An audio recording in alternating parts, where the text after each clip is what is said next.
KPCC അധ്യക്ഷ സ്ഥാനത്തായിരുന്ന സമയത്ത് സംസ്ഥാനത്ത് കോൺഗ്രസ് കൈവരിച്ച നേട്ടങ്ങൾ എണ്ണിപ്പറഞ്ഞ് കെ സുധാകരൻ. പുതിയ KPCC അധ്യക്ഷൻ സണ്ണി ജോസഫിന് ചുമതല കൈമാറുന്ന ചടങ്ങിൽ സംസാരിക്കുകയായിരുന്നു സ്ഥാനമൊഴിയുന്ന സുധാകരൻ. തിരഞ്ഞെടുപ്പുകളിൽ തിളക്കമാർന്ന ജയം നേടാൻ സാധിച്ചു. ഭൂരിപക്ഷ കണക്കുകളിലും കോൺഗ്രസിന് തന്റെ കാലയളവിൽ മികച്ച നേട്ടങ്ങൾ ഉണ്ടാക്കാനായി. ഏറെ സന്തോഷത്തോടെയും അഭിമാനത്തോടെയുമാണ് വേദിയിൽ നിൽക്കുന്നത്. പാർട്ടിയെ ജനകീയമാക്കി. തിരുവനന്തപുരം മുതൽ കാസർഗോഡ് വരെയുള്ള കോളേജുകൾ KSU തിരിച്ചുപിടിച്ചു. അവർക്ക് പിന്നിൽ KPCCയും ഉണ്ടായിരുന്നു. CPM-നെതിരെയുള്ള പോരാട്ടത്തിന് മുൻപിൽ ഒരു പടക്കുതിരയെ പോലെ താൻ ഉണ്ടാകുമെന്നും സുധാകരൻ പറയുകയായിരുന്നു. 2021 KPCC പ്രസിഡന്റ് ആയതു മുതൽ പാർട്ടിയെ ശക്തിപ്പെടുത്താനും ജനകീയമാക്കാനും തനിക്ക് കഴിഞ്ഞുവെന്ന് വിശ്വസിക്കുന്നു. അധ്യക്ഷനായിരുന്ന കാലയളവിൽ നടന്ന എല്ലാ തിരഞ്ഞെടുപ്പിലും മികച്ച വിജയം നേടാൻ സാധിച്ചിരുന്നു. മുന്നോട്ടേ പോയിട്ടുള്ളൂ. തന്റെ കാലയളവിൽ നേട്ടം മാത്രമാണ് തനിക്ക് ഉണ്ടാക്കാൻ സാധിച്ചിട്ടുള്ളത്. കോട്ടമില്ല. അത് വെട്ടിത്തുറന്ന് പറയാനുള്ള നട്ടെല്ല് തനിക്കുണ്ട്. അങ്ങനെ പറയുന്നത് യാഥാർത്ഥ്യ ബോധത്തോടെയാണ്. ലോക്സഭയിൽ 18 സീറ്റ് നേടാൻ കഴിഞ്ഞതിനപ്പുറം ചരിത്രത്തിൽ ആദ്യമായി ഒരു മുന്നണിക്ക് 20 ലക്ഷത്തിന്റെ ഭൂരിപക്ഷം നേടാനുമായി. CUCകൾ രൂപവൽക്കരിച്ചെങ്കിലും അത് മുന്നോട്ട് കൊണ്ടുപോകാൻ സാധിച്ചില്ല. തന്റെ പിൻഗാമി സണ്ണിയെ അത് പൂർത്തീകരിക്കാൻ ഏൽപ്പിക്കുകയാണ്. എല്ലാ തരത്തിലും സംഘടനയെ ചലിപ്പിക്കാൻ കഴിഞ്ഞതിൽ അഭിമാനം കൊള്ളുന്നുവെന്നും ആസന്നമായ നിയമസഭാ തദ്ദേശ തിരഞ്ഞെടുപ്പുകളെ നേരിടാൻ കർമ്മ പദ്ധതികൾ തയ്യാറാക്കിയാണ് മുന്നോട്ട് പോകുന്നതെന്നും സുധാകരൻ പറഞ്ഞു. കോൺഗ്രസിനകത്ത് ഗ്രൂപ്പ് കലാപം ഇന്നില്ലാതെ പോയത് നമ്മുടെ ഐക്യത്തിന്റെ കരുത്താണ്. പ്രവർത്തകരാണ് ശക്തി.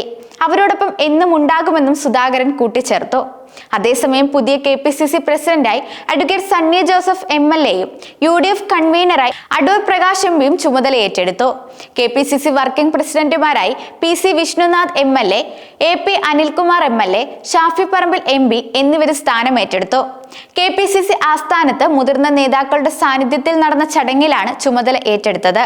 പ്രതിപക്ഷ നേതാവ് VD Satheesan, AICC general secretary KC Venugopal, മുൻ KPCC അധ്യക്ഷന്മാർ, MPമാർ, MLA-മാർ ഉൾപ്പെടെയുള്ളവർ ചടങ്ങിനെത്തിയിരുന്നു.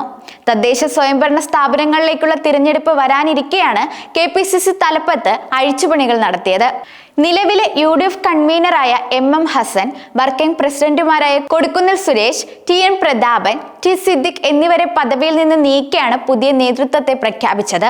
കോൺഗ്രസിന് കിട്ടിക്കൊണ്ടിരുന്ന കത്തോലിക്ക വോട്ടുകൾ BJP ചോർത്തുകയും AK ആന്റണിയെയും ഉമ്മൻചാണ്ടിയെയും പോലൊരു ക്രിസ്ത്യൻ നേതാവ് കേരളത്തിൽ കോൺഗ്രസിന്റെ തലപ്പത്ത് ഇല്ലാതിരിക്കുകയും ചെയ്തതാണ് KPCC പ്രസിഡന്റ് പദവിയിലേക്ക് ക്രിസ്ത്യൻ സമുദായത്തിൽ നിന്നുള്ള നേതാവിനെ കൊണ്ടുവരുന്നതിന് വഴിവെച്ചത്.